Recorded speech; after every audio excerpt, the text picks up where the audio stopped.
ঘড়ির কাঁটায় এখন 4টা 25 আর এখন ঘুম থেকে উঠে গেছি, মানে ভোর 4টে 25। তো উঠে গেছি কারণ আজকে বৃহস্পতিবার, সবাই জানো বৃহস্পতিবারে সকলের বাড়িতে কত কী কাজ থাকে। আর আমার এক্সট্রা একটা ঐশীকে নিয়ে প্রতি বৃহস্পতিবার আমাকে বেরোতে হয়। যারা আমার রোজ ভ্লগ দেখো তারা সকলেই জানো। সেই জন্য যতটা তাড়াতাড়ি সব কিছু সেরে ঐশীকে নিয়ে বেরোতে পারবো তত তাড়াতাড়ি আমি বাড়ি ফিরতে পারবো, না হলে আমার অনেকটা দেরি হয়ে যায়। এদিকে দেখতেই পাচ্ছ ঘরটা মুছে নিচ্ছি, ওপরটা এখন মুছে নিচ্ছি, তারপরে নিচে গিয়ে ঝাঁটপাট দেবো। আর এদিকে দেখো এখন আজকে বেশি জামা কাপড় নেই, কারণ কালকে দুপুর পর্যন্ত যা ছিল সব কাছাকাছি করে নিয়েছিলাম।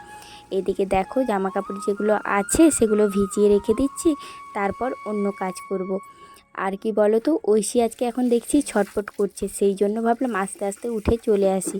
ও কোনো মুহূর্তেই মানে উঠে চলে আসতে পারে, আর ও জানে না যে আমি ছাদে আছি, কিন্তু দরজাটা খোলা আছে তো চলে আসতেও পারে। আর তোমরা মানে একটু খেয়াল করলে বুঝতে পারবে, আকাশটা দেখো এখন পুরো অন্ধকার আছে, এখনও সকাল হয়নি, তো মেঘলা আকাশ, তো সেই জন্য আস্তে আস্তে মানে আলো ফুটে যাবে। আর এখন আমি ছাদটা আগে ধুয়ে নিচ্ছি। এই যে দেখো জলটা ভরে নিয়ে চলে এসেছি, আর ছাদটা এখন ধুয়ে নেব ভালো করে ঝাঁটিয়ে। আর এই দিকে দেখো আমি জলটা ঢালবো কি, আর আমার মহারানী এসে দাঁড়িয়ে আছে, মানে যেটা বললাম সেটাই হলো। কারণ ও যখন দেখে মানে পাশে ওর মা নেই, তখন ওকে আর কেউ শুইয়ে রাখতে পারবে না। এই দেখো ঘুম থেকে উঠে চলে এসেছে।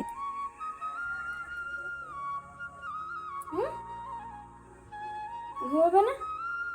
কেন ঘুমাবে না? ইচ্ছা করছে না? এবারে কি করবে? আমি কাজ ছাড়বো না, তোমাকে নেব, এখন কি করব? এইভাবে দাঁড়িয়ে আছো, যাও বাবার কাছে শুয়ে থাকবে, যাও। শুবে না?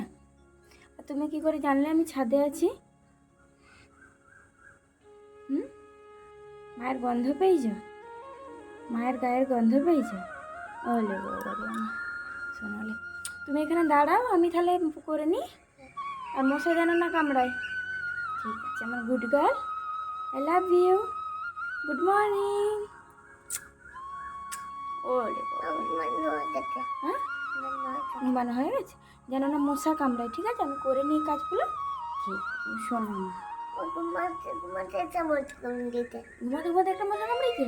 ঠিক আছে আমি দেখছি কোন মশাটা কামড়িতে, মারবো তাকে। ঠিক আছে বড় মশা? বড় মশা না, ছোট মশা। ছোট মশা? আচ্ছা ঠিক আছে, আমি করে নিই। হ্যাঁ শোনা, তোমরা তো দেখতেই পেলে আমি ওকে কিভাবে বোঝালাম যে বাইরে বেরিও না, কিন্তু ও কথা শুনলে তো হয়, কথা শুনলেই ভালো। এখন তো ওখানে দাঁড়িয়ে আছে, আর আমি পুরো ছাদটা ভালোভাবে জল দিয়ে ঝাঁটিয়ে ঝাঁটিয়ে ধুয়ে নিচ্ছি। কারণ আমাদের এখানে এত মানে এই খড়গপুরে এত রেশমি কোম্পানি আছে, এত মানে ডাস্ট আসে কি বলবো, মানে একদিন যদি ছাদ না ধোয়া থাকে না, পায়ের অবস্থা দেখলে মাথা খারাপ হয়ে যাবে, মানে এতটাই ডাস্ট এসে জমা হয়। এই জন্য ভালোভাবে প্রত্যেক বৃহস্পতিবার তো ঝাঁটিয়ে ধুই, আর না হলে এই যে জামা কাপড় কাচি সেই জলটা যে থাকে প্রতিদিন ছাদে ঢেলে দিই, তবুও মানে সেই নোংরা আর যায় না। আজকে দেখো যতটা সম্ভব তাড়াতাড়ি সব কাজ সেরে নিচ্ছি, আর যেইভাবে স্পিডটা বাড়িয়েছি ভিডিও এডিটের সময়, সেইভাবে যদি স্পিডে সব করতে পারতাম কত ভালো হতো, তাই না? সব মানে 10-15 মিনিটের মধ্যে সব A to Z কাজ কমপ্লিট হয়ে যেত। আর এখন দেখো আমি জামা কাপড়গুলো কেচে নিচ্ছি, বেশি নেই বললাম তো সেই জন্য। আর এই যে এখন নেই, আস্তে আস্তে আবার জমা হবে, কারণ ওই যে পড়ে আছে যেগুলো ঘুম থেকে উঠে, ওগুলোকে চেঞ্জ করে দেব। তারপরে খাওয়া দাওয়ার সময় চেঞ্জ হয়, ওষুধ খাওয়ার সময়, এই করতে করতে না আরও এক বালতি আমার জমা হয়ে যায় দুপুর নাগাদ। তো আজকে যেহেতু বেরোবো, সেই সব জামা কাপড়ও থাকবে, এখন একটু কম কিন্তু পরে আবার হবে। এই যে দেখো গালে হাত দিয়ে এখানে এসে জলের মধ্যে বসে আছে, ওই যে সাবান জলের ফেনা আছে ওগুলো নেবে, তো ওকে জোর করে ধরে আমি আবার ঘরের দিকে ছেড়ে দিয়ে আসছি। বলছি তুমি এখানেই দাঁড়িয়ে থাকবে, আর আসবে না। ও আমায় কি সুন্দর করে বলল, ঠিক আছে মাম্মি আর যাব না, কিন্তু আমি যাওয়ার সঙ্গে সঙ্গে ও আবার আমার পেছন ধরেছে, মানে কি বলবো।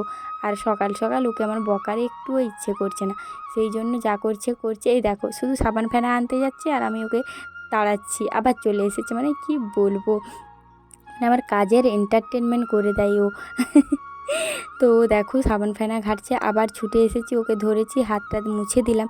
আর ভেজা ছাদটাতে ঘুরছে, মানে ওকে বললাম যে জুতোগুলো পর, ও সেটাও শুনছে না, মানে কি বলবো। তো ওকে বলছি যে বাবার কাছে গিয়ে শুয়ে থাক, বলছে না। আর এই যে দেখতে পাচ্ছ ক্লিপের কৌটোটা নামিয়ে নিল। প্রতিদিন আমি যখন জামা কাপড়গুলো শুকনো মানে মেলি, তখন না ঐশী আমায় প্রতিদিন ক্লিপগুলো দেয়। আজকে এখন ঘুম থেকে উঠেছে, তো এখন দুষ্টু বুদ্ধি ঘুরছে, সব ক্লিপগুলো নিচে ঢেলে দিয়েছে। তো আমি এখন জামা কাপড়গুলোই ক্লিপ দিয়ে এবারে নিচের দিকে যাব ভাবছি। এই নাইটিটা তো মানে কালকে রাতে যেহেতু পরেছিলাম বাসি নাইটিটা, এখন ছেড়ে দেব। এই যে দেখতেই পাচ্ছ একটা পরিষ্কার নাইটি পরে নিচে চলে এসেছি। তো এখন নিচটা মুছবো না, আগে উপরে কাজগুলো আরও আছে, ওগুলো কমপ্লিট করব। তো এখন একটু ব্রাশটা করে নিচ্ছি, আর এখানে ঝাঁটপাট দিয়ে আবার উপরে যাব। কারণ ঐশীকে ওর বাবার কাছে রেখে দিয়ে এসেছি অনেক খেলনা দিয়ে। আর এখন দেখো একটু ঝাঁটপাট দিয়ে দিচ্ছি ভালো করে। ঘরগুলো আমার সব ঝাঁটানো হয়ে গেছে, এখন শুধু ডাইনিংটা ঝাঁটিয়ে নিচ্ছি। আর কি বলো তো, এই যে ঝাঁটাচ্ছি তো মানে ঐশীর যে কত খেলনা বেরোবে চারদিক থেকে, সে মানে অবাক হয়ে যাবে তোমরা। আমি সব তুলে রেখেছি। তারপর এই যে ডাইনিংয়ে মানে সোফাটার নিচেই থাকে মানে 50টা মতো এটা ওটা করে থাকবে। আবার যদি ডাস্টবিনে ভরে দিই, তো ও না প্রতিদিন 2 থেকে 3 বার ডাস্টবিনটা খুলে খুলে দেখে যে ওর কোন খেলনাটা ডাস্টবিনে গেছে।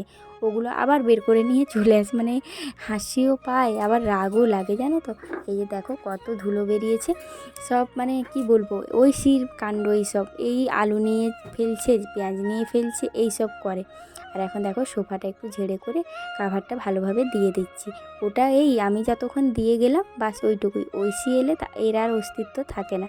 সারাদিনে 50 থেকে মানে 100 বার মনে হয় এই সোফার কাভারটা আমরা ঠিক করি। তো গুড মর্নিং বন্ধুরা, কেমন আছো সবাই? আশা করি খুব ভালো আছো এবং সুস্থ আছো। আজকে একটা নতুন ব্লগে তোমাদেরকে অনেক অনেক ওয়েলকাম।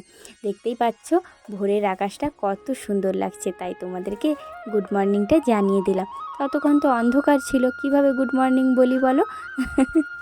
আর এদিকে দেখো আমি এখন ঠাকুরের থালা বাসনগুলো নিয়ে চলে এসেছি। আর ও নিচ থেকে আবার নিচে গেছিলাম তেঁতুল আনতে, তেঁতুল নিয়ে এলাম।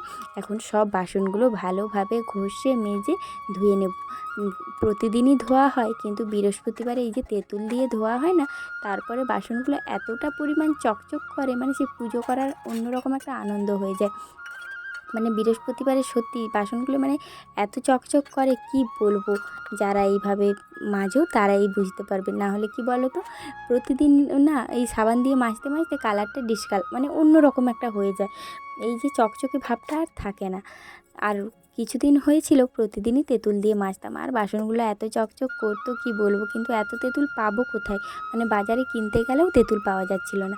সেই জন্য ভাবলাম রোজ মাজার দরকার নেই, ওই সপ্তাহে 2 দিন করলেই হবে। এখন দেখো সব বাসনগুলো ভালোভাবে ঘষে মেজে নিচ্ছি। ছোট ছোট থালা বা গ্লাস কত ভালো লাগে তাই না ঠাকুরের বাসন ধুতে। তো এগুলো আমি কমপ্লিট করে ঠাকুরের ঘরটা মুছে নেব। এই যে দেখো আমি যে লাঠিটা দিয়ে মুছেছিলাম, তোমাদেরকে এর আগে একদিন শেয়ার করেছিলাম যে ওই লাঠি দিয়ে আমি ঠাকুরঘর মুছি না। তো সেই জন্য এই যে গেঞ্জি ছেঁড়াটা দিয়ে ভালোভাবে ঠাকুরঘর মুছে নিয়ে এখন দেখো আলপনা দিয়ে দিচ্ছি। যেহেতু আমি বাসি জামা কাপড় ছেড়ে নিয়েছি, ফ্রেশ হয়ে গেছি, তো সেই কারণে ঠাকুরের যে কাজগুলো এগিয়ে রাখা যায় আমি সেগুলো এগিয়ে রাখছি। তো তারপর ঐশীর ঠাম্মি স্নান টান করে পুজো করবে। আর এখন দেখো পুরো ঠাকুরঘরটা আমি আলপনা দিয়ে দেবো। তো তোমরা জানিও আমার আলপনা দেওয়াটা কেমন হয়েছে, কি বলো তো। আগে আলপনা দিতাম তাই ভালোভাবে দিতে পারতাম, কিন্তু অনেক ডিজাইন এখনও ভুলে গেছি তাই ভালো দিতে পারি না। আর এখানে দেখছো ঐশীর ঠাম্মি ফুল আম পল্লব সব তুলে রেখেছে। আম পল্লব ঐশীর ঠাম্মি হাঁটতে গেছিলো, ওখান থেকে নিয়ে এসছে বেলপাতা আর আম পল্লব। আর এদিকে দেখো আমি ঠাকুর ঘরটা এখন আলপনা দিয়ে দিচ্ছি।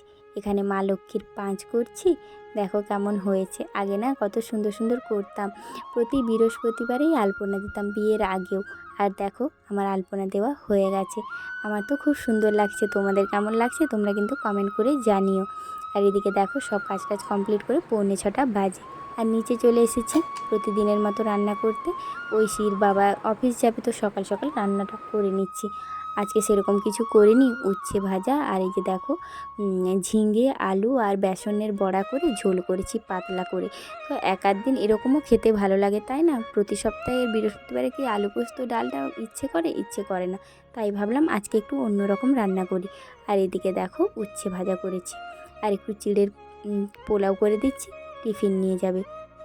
কিন্তু শেষ পর্যন্ত কি হয়েছিল জানো তো, ঐশীর বাবা টিফিনটাই নিয়ে যায়নি, বলল যে চিড়ে নিয়ে গেলে অনেকটা মানে সেই তো 2:30টার সময় খায়, তাহলে ওগুলো না খাওয়া যায় না। তো ভাবলাম ঠিক আছে, তাহলে ও বললো যে আমি ওখানে কিছু টিফিন খেয়ে নেব, সেই জন্য এটা না আমি ফ্রিজে রেখে দিয়েছিলাম। আর এখন দেখো রেডি হয়ে বেরিয়ে গেছি, আর ঐশী রানী আগেই নিচে নেমে গেছিলো। চলো চলো নামো, আস্তে আস্তে নামো।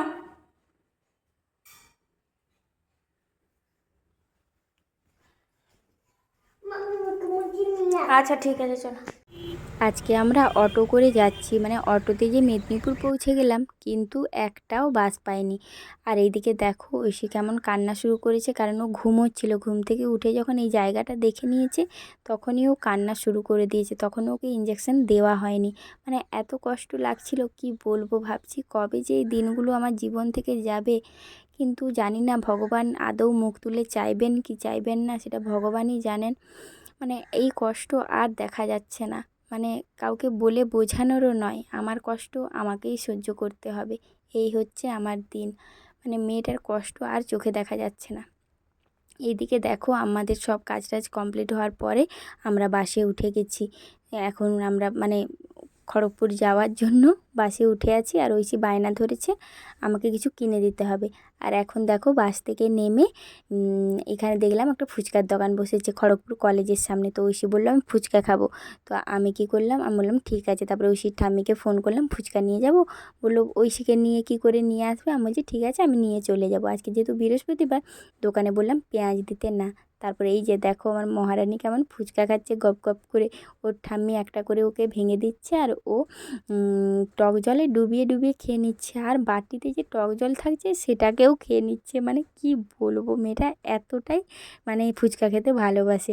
আর আজকে না ওখানে ওকে এটা গিফট করেছে, যেখানে ও ব্লাড টেস্ট করাতে যায়, মানে ইনসুলিনগুলো নিচ্ছে। আর ওর ঠাম্মিকে দেখাচ্ছিলাম যে এইটা দিয়েছে।